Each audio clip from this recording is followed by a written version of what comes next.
Welcome to Everyday Life. It's your boy Uncle Deacon coming to you to encourage you, motivate you, elevate you, educate you, but most of all, love you.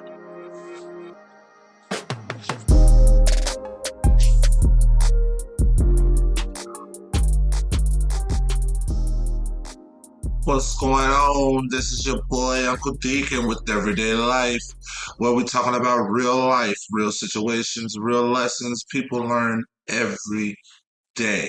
So look, before we get started, y'all already know I want you to go ahead and share, subscribe, like, comment, all of that on every last one of these podcasts. Man, y'all know how your uncle, you know how your uncle is. Now listen, today's episode, man, that's about to be a good one.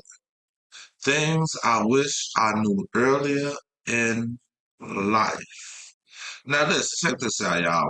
Now, if I can go back a few years, I wouldn't change everything, but there's definitely some things I wish I would have known earlier in life.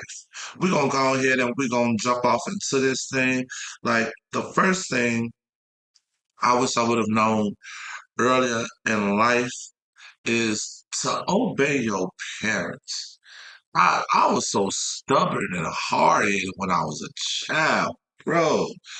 Oh my God, I could have saved myself a whole bunch of headache and trauma and heartache and disappointment had I really just set my behind down and listened to what my OG was trying to tell me when I was in school. Bro, I would have made my life so much easier. Which also leads me to the second point in this topic about obeying your mother is accountability. Because you know when you're a child and you do something, the first thing you're gonna do is lie and say, I didn't do it. I didn't do it. It wasn't me. Well, at least that was me. I was quick to lie. Well, I was so tired of getting my behind whooped. I wasn't taking account of nothing. I was trying to put it off on everybody. But had I known earlier in life that holding yourself to a certain extent and taking accountability for your actions would have actually made life a little bit more easy. I mean, I probably still would have got my behind whooped. Maybe not as much because a lot of the times I got my behind whooped for lying. So if I would have stopped that lying, I probably would have been all right. I probably would have, you know what I'm saying, came out just a little bit better. Do you feel me? Like, I don't know. I was so busy trying not to get in trouble. And then I was so busy not not trying to get in trouble that I saw other things that I probably should have told on and didn't even tell on in fear that I would get in trouble.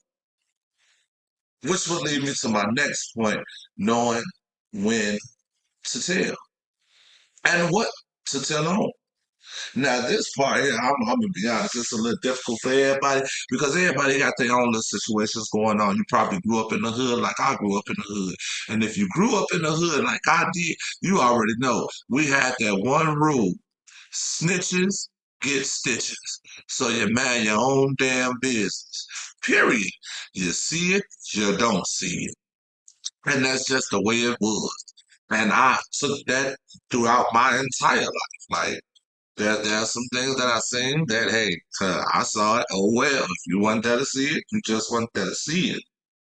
But that also caused me to go through a lot of traumatic experiences because I didn't tell on certain things that I saw, or I didn't know what to tell and when to tell, right? Or who could tell.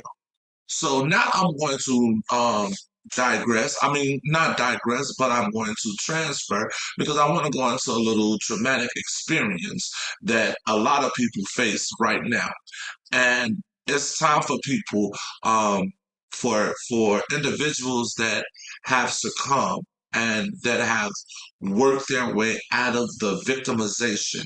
It's time now for us to come forth and to encourage other people that regardless of how old you are, regardless of your demographic, regardless of your ethnic race, regardless of your gender, if you're being forced into a situation that you don't want to be a part of, I implore you to please say something because you'll never get no help if you don't say anything.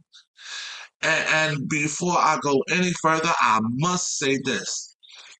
Tell somebody that you trust. Now, if you don't have nobody that you can trust, then baby, you need to pray. And you need to pray earnestly and hard. But you need to report that thing because you'll never get no help if don't nobody know. Some people can look at you and say, "Oh yeah, I've been where you at. I know exactly where you at." But even then, they still can't help you until you verbally open your mouth and speak up. Don't allow your antagonist or your attacker or your assailant to get away with attacking you and having you live in fear because of what they said they might do. Because that's how, listen, let me tell you something. When an assailant said that they're going to do something to you or do something to your family, they ain't going to do shit to your family because they already did what they wanted to do to you. That's the catch. They did what they wanted to do and they did it to you. They're not going to do nothing to your family. All they want you to do is to stay quiet so that way they can keep going on assaulting other people. But you could be the one that stopped this individual from assaulting anybody. I don't care if you're a dude, if you're a woman, if you're a child, if you're an infant. Well, if you're an infant, you can't talk. But if you're a child, if you're a teenager, if you're an adult, if you're a male, if you're a female, it does not matter. No is no. That is a full blown sentence. No. That is an action word. No. That means it's an action.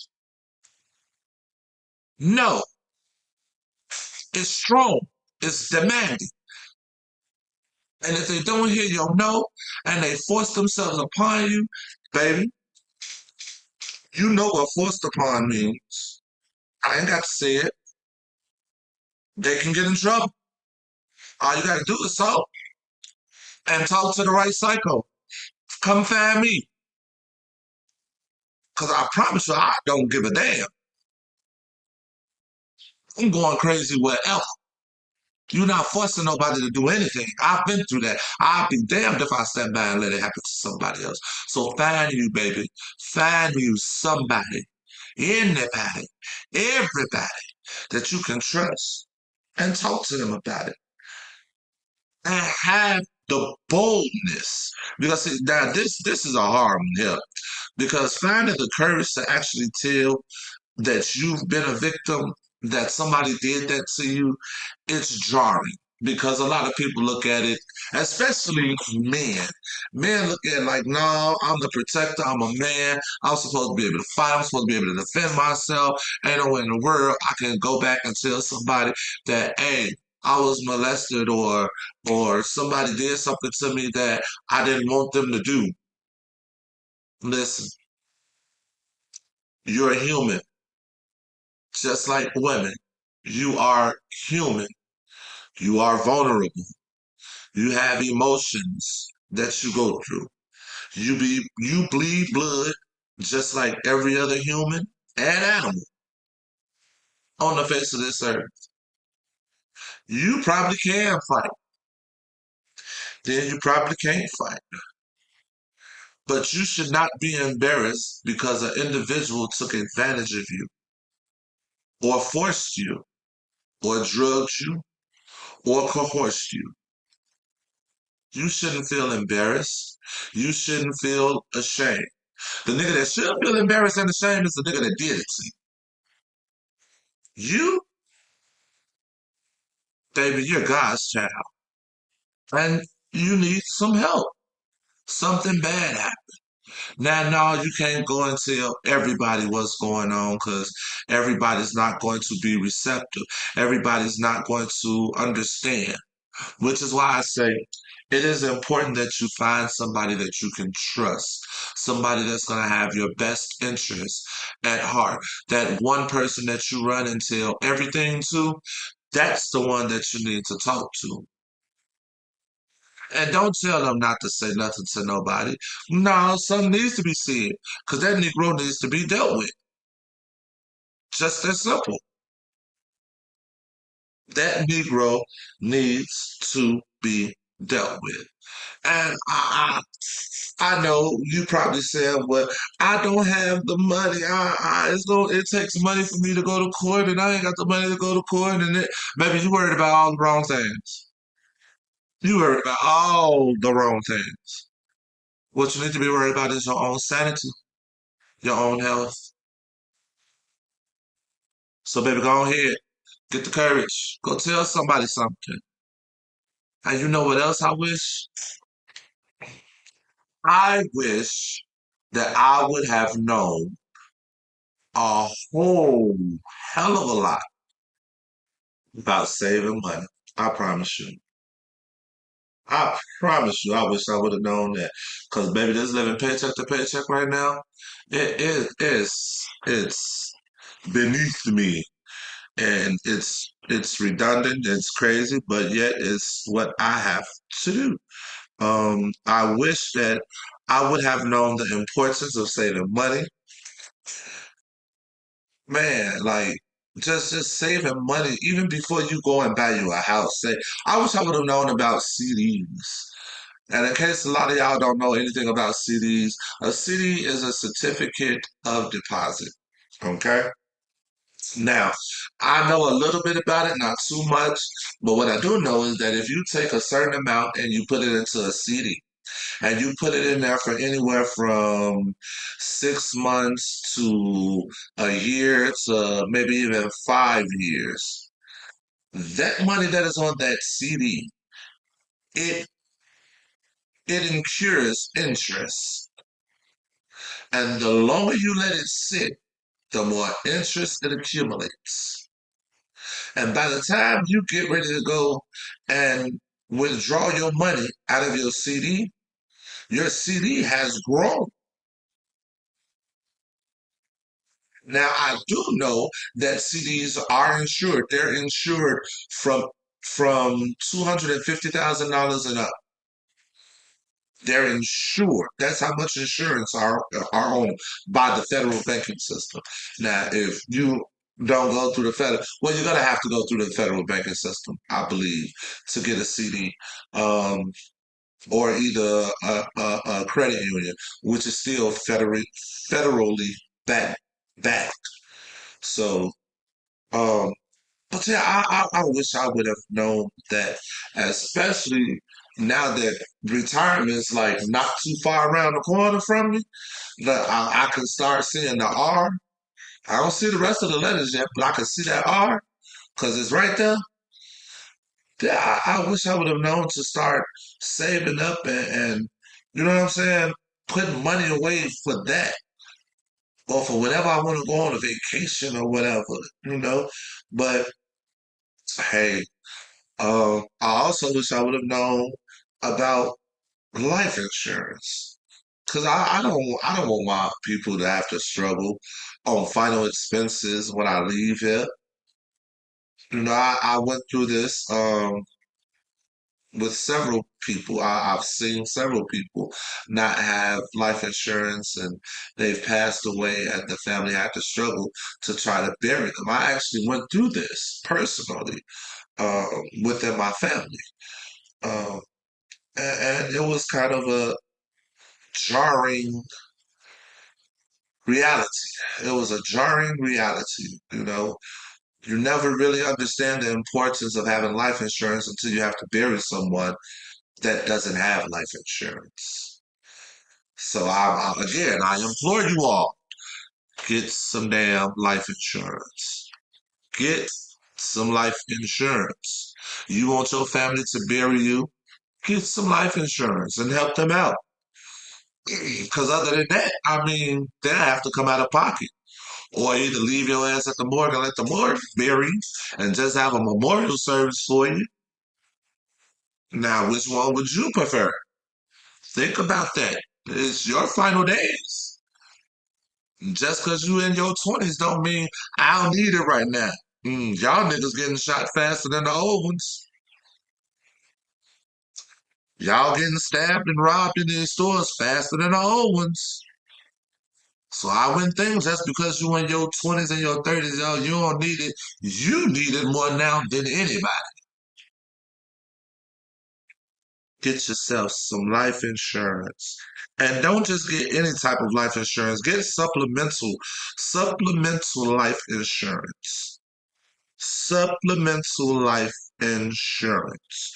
Now, I'm not an insurance agent. I'm not going to go off into the insurance side. You won't trick me up on that because there's a lot to know about it.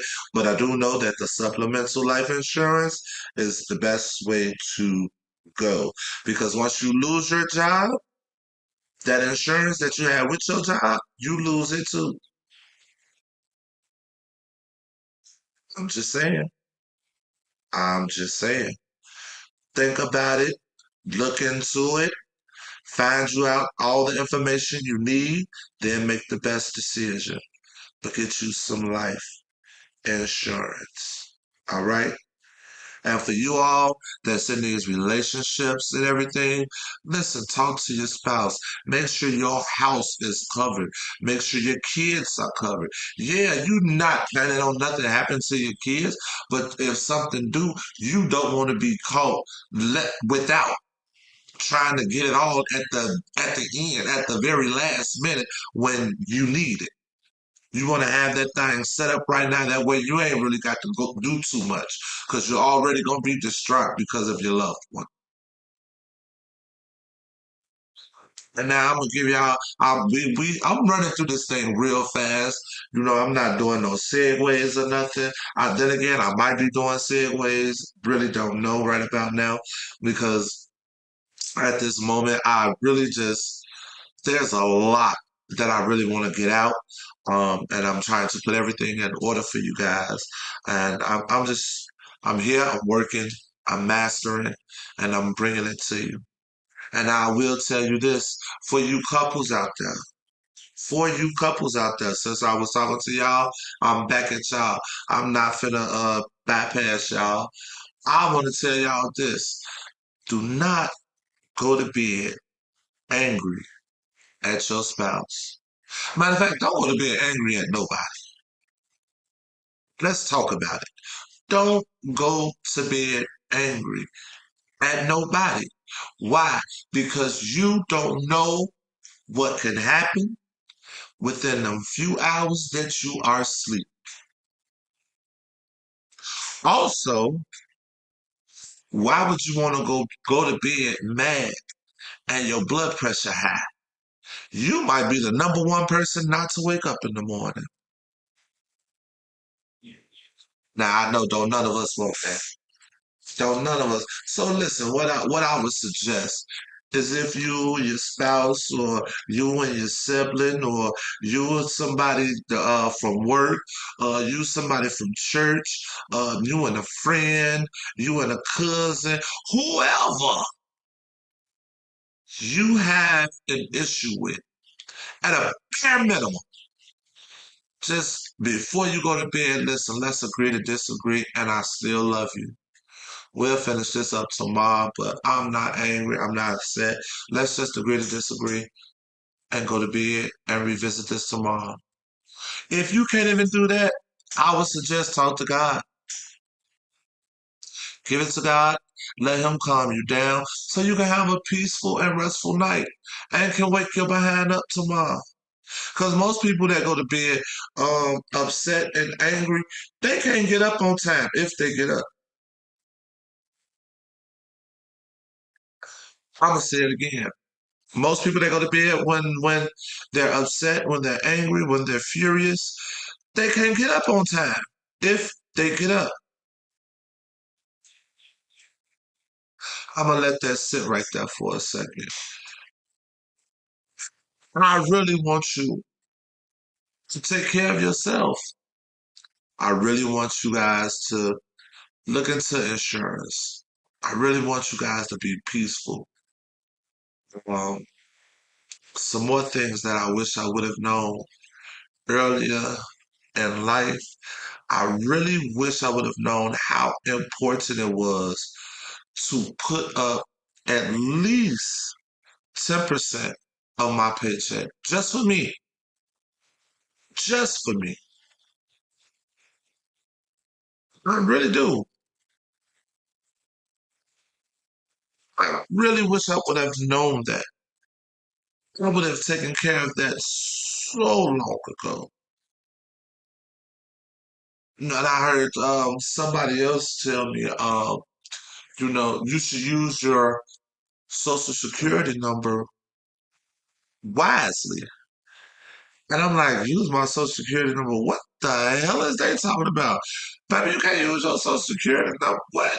Hmm. Boy, was I wrong. I was wrong on so many levels. I don't even want to talk about it because I'm still trying to find it out. I'm still trying to figure that joint out.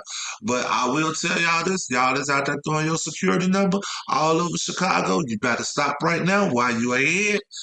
Take it from me.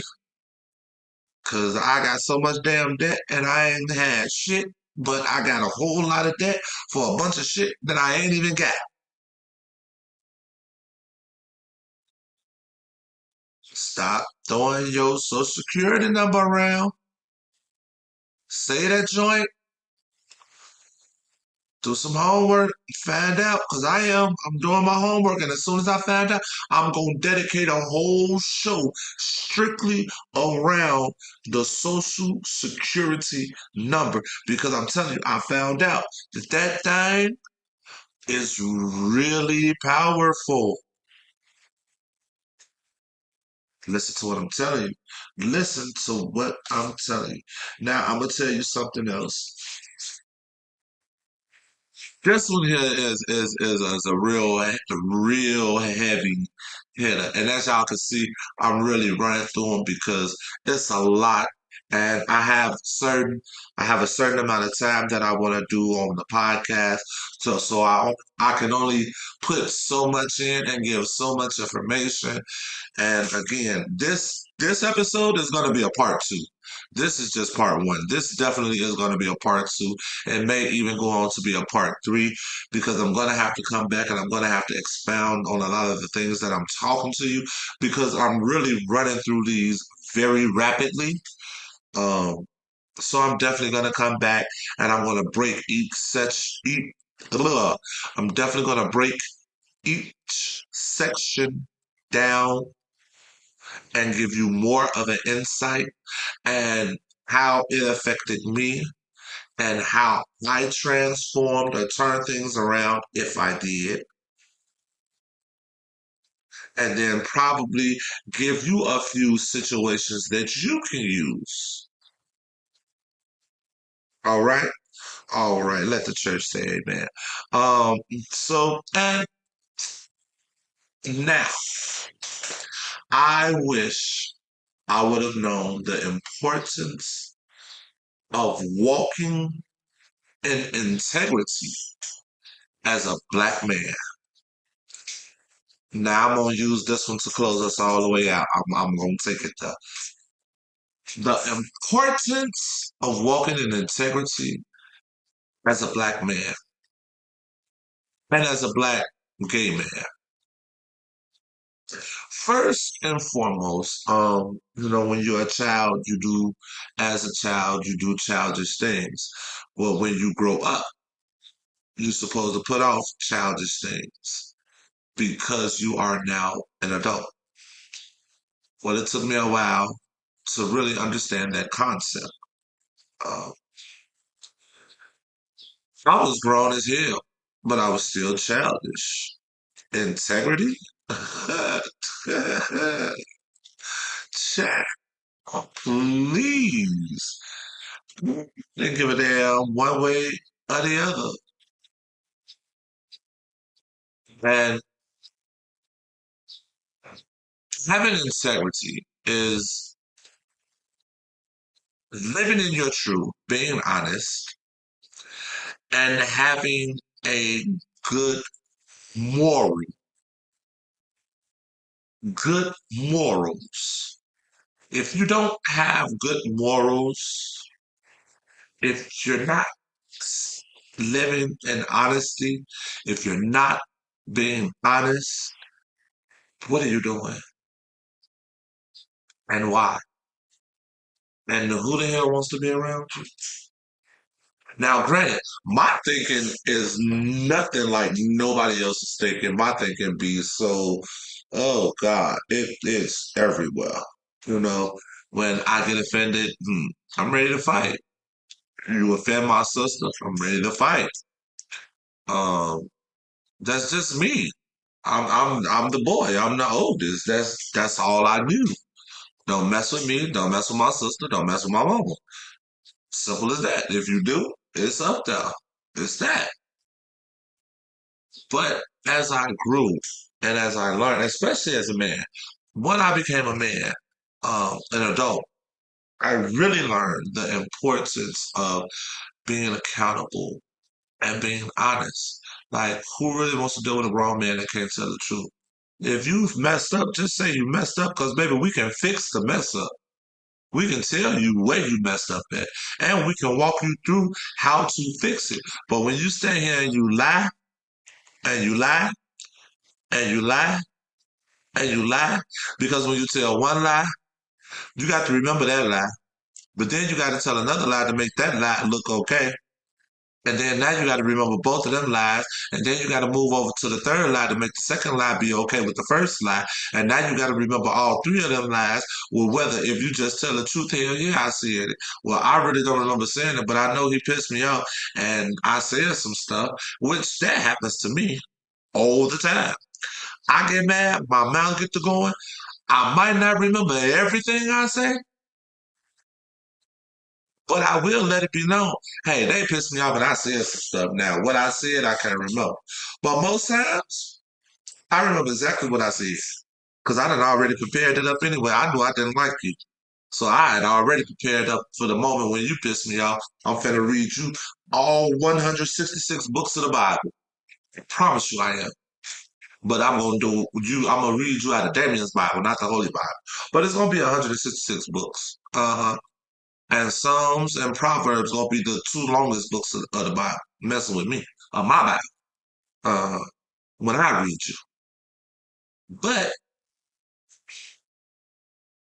with all of that, if I'm not honest with myself, if I'm not honest with the people that's around me, then when things blow up and okay, you know what, his delivery was wrong. It's not what he said; it was how he delivered it. So now they come back to me and hey, you went over there, you read this person for filth. You read them the whole 166 books of the Bible. And now here's my moment. I could either be a liar or I could be a man of integrity. Yeah, I got upset and I went smooth clean off. And you know what? When I walked away, I thought about some of the stuff I said. I really didn't have to say what I said, but it is what it is.